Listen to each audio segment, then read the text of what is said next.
Some of you guys got to know me a little bit on the campaign, but most of you thought me of just this guy who knew the Constitution or read or studied. But I'm out doing this because I have a passion that I really want to just stay home with my kids. I want to stay home with my boy.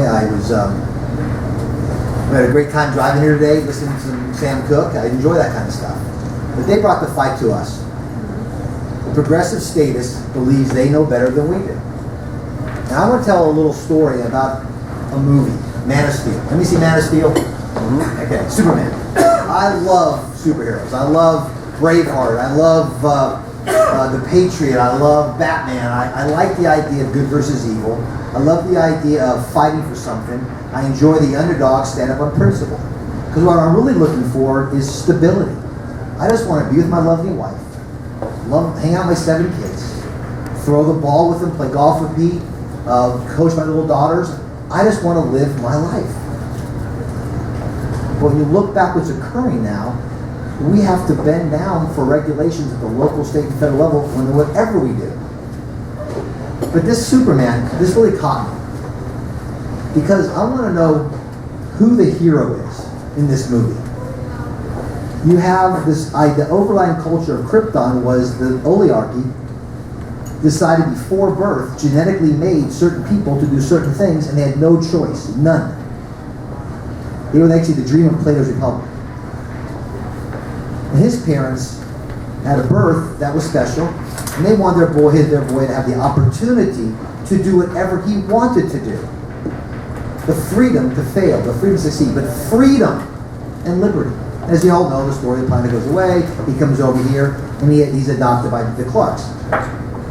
And there's 2 parts in this movie where the father is talking about who he is, where he came from, and the powers that he has, because the character that little boy's in the side throughout his life, the decisions he makes on who he's going to be could change the world. So it was important for him to have character and principles built up. And the father's convictions to those are crucial. His father here on earth, Jonathan, there's a scene in there where a tornado's coming. And picture a tornado as chaos that we're living today. But that father, he's the one who ran and saved little kids. He put his son over there who could have saved everybody. But it wasn't his time, he did not believe it was his time. His convictions were the world was not ready for that. He sacrificed himself, that he knew he had to have his boy ready for that time. And I believe today, the superheroes we have are just you and me in the mirror. Because we're the sovereigns.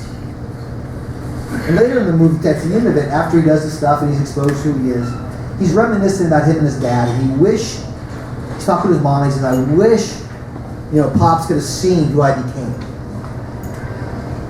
In that scene where the mother's reminiscing back when he was a little boy, and he's sitting on the porch. He's sitting on the porch with Jonathan and Martha sitting there, and she starts to cry because she says he did see who you were. And then what she's thinking back to is he's a little boy running around with a red cape on his back. He had no idea who he was going to be, but she knew the character, the foundation that molded him as a child. So right now, we're looking for principled leaders.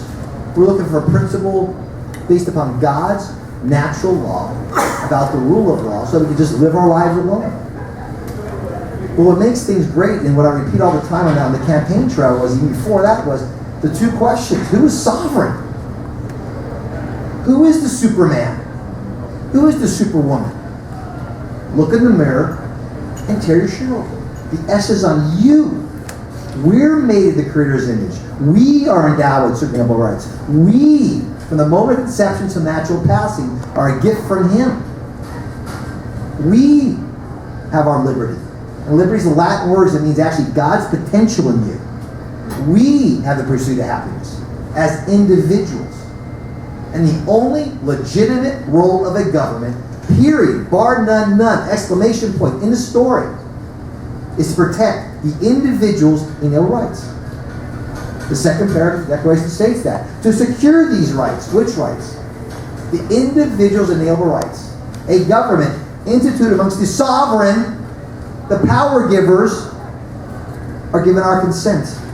to have unbiased umpires follow the rule of law. And the law is only constitutional if it's based in God's natural law. So it's time we stand up. You cannot build a stable house. You cannot have a plan, a trip without a roadmap, without a foundation. A foundation is something that is built very deep. You ever look at Manhattan, those skyscrapers over here are because they're into bedrock. They're unwavering. And do we believe the principles of individual liberty? Do we believe in limited government? Do we believe in private property over public opinion? Do we believe in constitutional law over 176,122 of last year federal regulations? See, what do we believe in? If we had these, sort of corny analogies, we had these two bus drivers say, I know how to go where we're going to go, I know where we're going to go, I know. And two people divide on one, we'll call the red bus and the blue bus. And both buses get lost all day, every day. But you got to keep voting for that red bus or that blue bus over and over and over again. And then some guy gets in the bus and goes, whoa, I got the map. And they call him crazy, insane.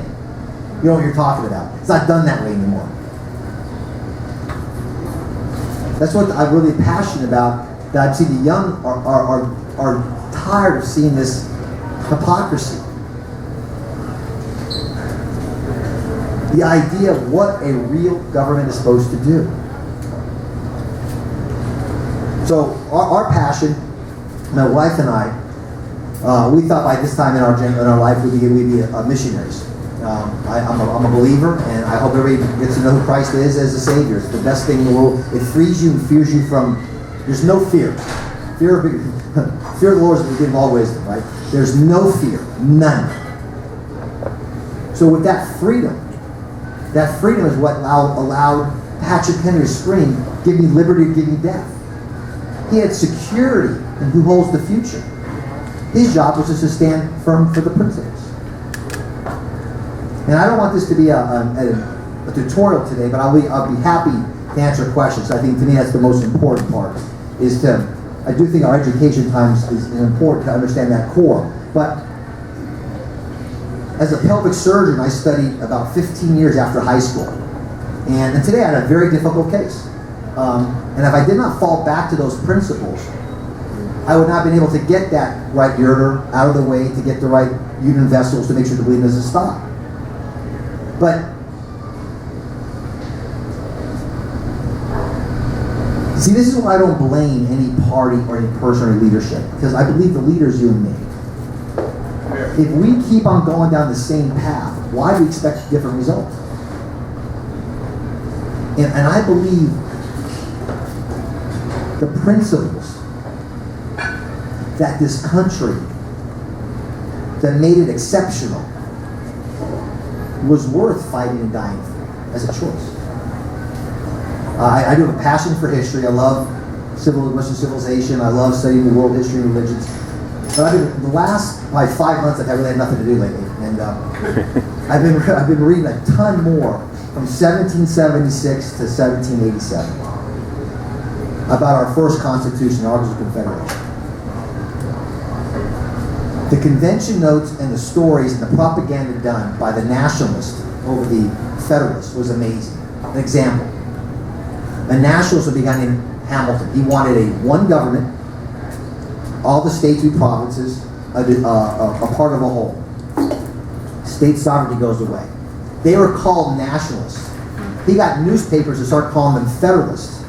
So it's hard to distinguish between the Federalists, who were Mason and Henry, who wanted to have state sovereignty with a compact of union. They in fact they're fight, because they all fight for control. So when we look at the history to see where we're at now, that's the roadmap. That's why it's so simple, because every issue we have is because we left our foundation. Is the Declaration of Independence, is it our birth certificate? Is it?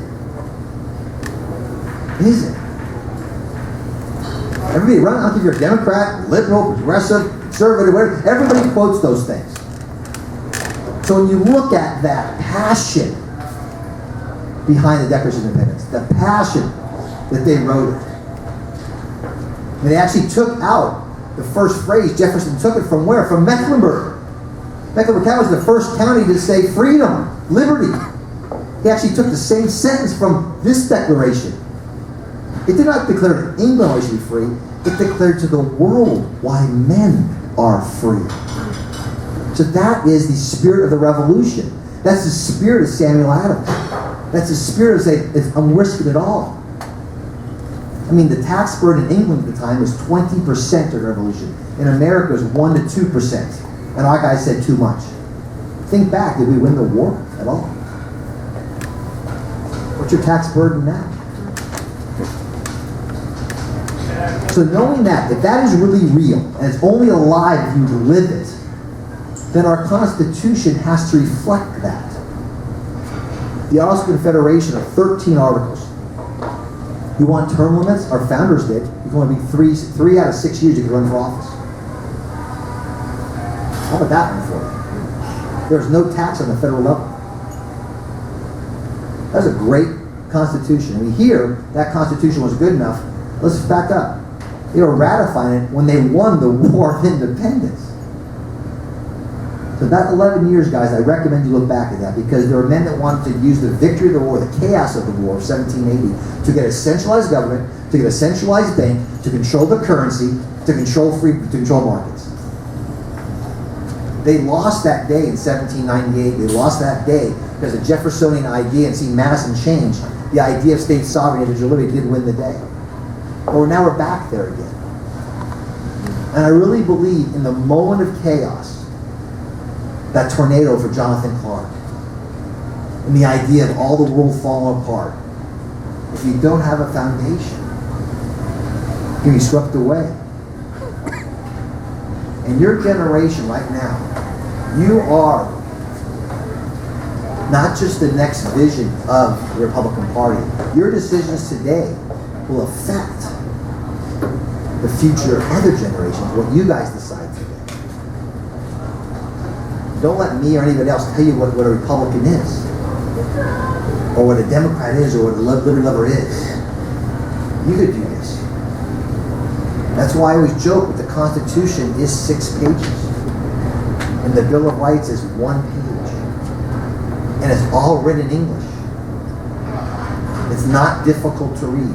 They want us to believe we can't understand it, and we will get confused if we listen to rhetoric and we don't go back to that passion of the Declaration. That to me is the core of all of it. I think more than that, I think it goes back to the Judeo-Christian beliefs. As a believer, 1 Corinthians 7:23 says, "A man, you're bought at a price not to be bondservants of men." It's important to know your position. So, I'm a very, very optimistic guy. I believe a generation will stand up and say no to the collective, no to regulations that unburden every aspect of your life. And that liberty, that flame, that lighthouse will come again. Because if it does blow out in America, it ain't going to start in France. It ain't going to start in China. It ain't going to start in Australia. It ain't going to start anywhere but here. Because what makes American culture so phenomenal is that we are many one.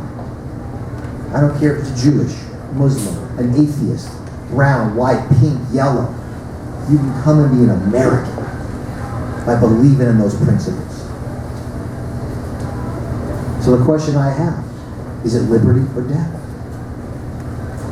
That's all this is.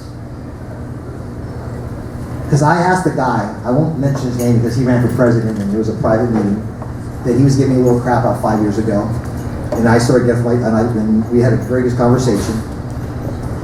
And at the end of our conversation, I said to him clearly, when Henry said, "Give me liberty or give me death," was that a campaign slogan? And he got quiet. Because that's what this is about.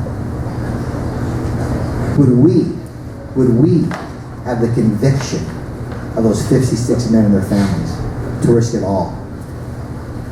If we don't, then don't quote the Constitution. Don't say the Declaration of Independence. Don't say American exceptionalism.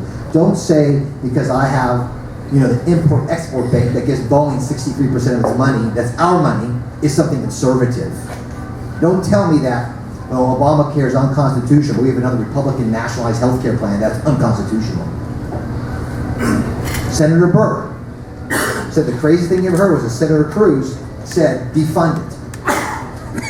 2010, every Republican ran on defunding Obama, get rid of Obamacare. Now it's get rid of it, replace it. Show me Article 1, Section 8, any nationalized health care.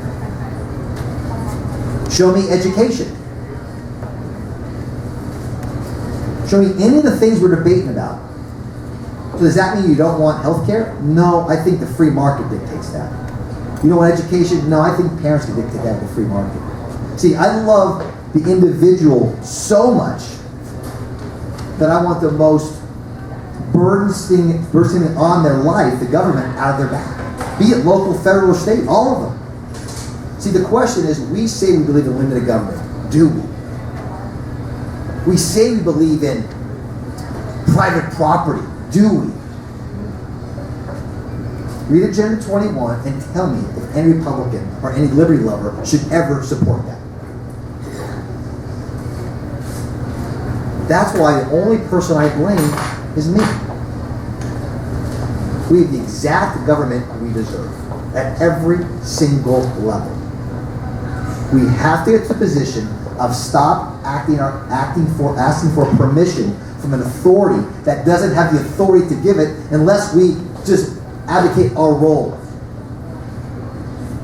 We're not their children.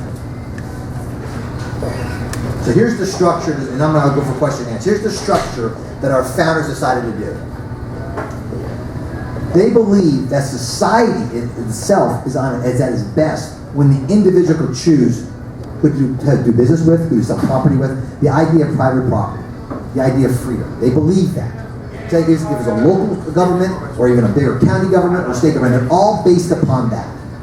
Because they knew the sovereign was the source of all power. How do I know that? Just read their words. We have a great history in North Carolina. The Hillsborough Convention and the Fayetteville Convention, I beg you, read them. So we as individuals, we have a little society, a little government. So we got to the state government side. The state government still did not give away its sovereignty to reform the second constitution. To form a more perfect union, we'll give these 18 functions. So again, the individuals here, the local state over here, the state, to make it better for common defense and general welfare, which have actually definitions than are today, but they were then. Us 13 will get together and give this federal agent, because the party to a contract is in charge of the contract. My wife and I have a will. We're the parties to the contract. Frank's my trustee. My wife died in an accident. Frank, by law, must do the enumerated functions I have for the insurance money. If he does anything more or less, he goes to jail. It's exactly what Hamilton said about this. So the federal government has its 18 functions. So they're under here. They have to listen here. So everything that's listed 18, the state must listen to. Because that's the deal we made. But anything else goes to the peoples and or the state. The 9th Amendment protects the individual's inalienable rights. They were so enumerated they could not list them. And the 10th protects each individual people and the state to protect them. And the part that ties it all together is Article 6 of the Constitution, Clause 2. That says the Constitution is supreme law of the land and pursuant thereof. Does anybody in this room know what pursuant thereof means? Do you? Do you? Do you? I get these journalists asking me questions. I go, do you even know the answers? Pursuant thereof means if it's not listed, it's null and void. James Iredale, 1788, in Hillsborough, North Carolina, who was in the first Supreme Court, said that statement. But who holds who to chains? Henry was very clear. The Constitution restrains the federal government. Jefferson says the Constitution chains the federal government, not you and me. So I hope that passion is there in your guys, because you're the generation that what we're handing on to you is a less free America. It's going to take you guys to stand up and say no more. That's not an R or a D thing. That's not a black or a white thing. That's not a Jewish or a Muslim or a Christian thing or an Asia thing. It's an inalienable right. It's an inalienable right. So take whatever issue we discuss, take it through that prism, and I believe there's your answer. So that's my story. I'm looking for supermen and superwomen. And I believe they're right in this room, they're across this country, and I believe we can make a difference if our foundation is unwavering and our principles can never waver. Thank you very much.